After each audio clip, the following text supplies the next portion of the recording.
നിന്നുള്ള പ്രത്യേക അന്വേഷണ സംഘം നിതിൻ രാജിന്റെ വീട്ടിലെത്തി കുടുംബത്തിന്റെ മൊഴി രേഖപ്പെടുത്തുകയാണ്. നേരത്തെ മെഡിക്കൽ കോളേജിൽ നിന്നുള്ള നിർണായക തെളിവുകളും ശേഖരിച്ചിരുന്നു.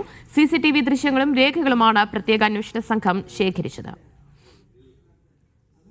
രജീഷ് നരിക്കുനി വിവരങ്ങൾ നൽകും. രജിഷ, നിതിൻ രാജിന്റെ മരണത്തിൽ ഇപ്പോൾ കുടുംബാംഗങ്ങളുടെ മൊഴി രേഖപ്പെടുത്തിക്കൊണ്ടിരിക്കുകയാണോ?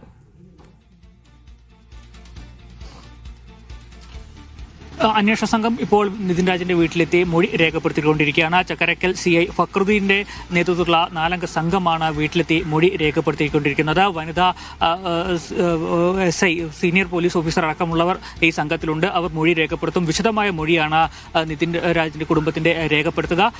പ്രധാനമായും അച്ഛന്റെയും അമ്മയുടെയും പിന്നെ 2 സഹോദരിമാരുടെയും മൊഴി ഇതുമായി ബന്ധപ്പെട്ട രേഖപ്പെടുത്തും. ലോൺ ആപ്പുമായി ബന്ധപ്പെട്ട കാര്യങ്ങളും ഒപ്പം തന്നെ റാഗിങ്ങും ഒപ്പം തന്നെ ജാതി അധിക്ഷേപം അടക്കമുള്ള കാര്യങ്ങൾ വിശദമായി തന്നെ കുടുംബാംഗങ്ങളിൽ നിന്നും ചോദിച്ചറിയും. ആ വിവരങ്ങൾ രേഖപ്പെടുത്തിയ ശേഷമായിരിക്കും തുടർ നടപടിയിലേക്ക് അന്വേഷണ സംഘം കടക്കുക. നിർണായകമായ മൊഴിയെടുപ്പാണ് ഇപ്പോൾ പുരോഗമിച്ചുകൊണ്ടിരിക്കുന്നത്.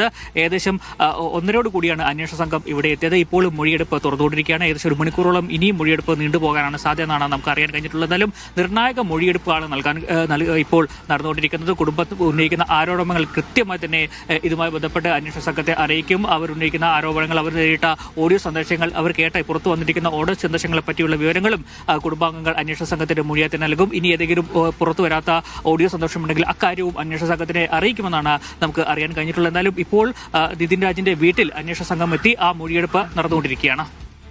അന്വേഷണം മുന്നോട്ട് പോവുകയാണ്.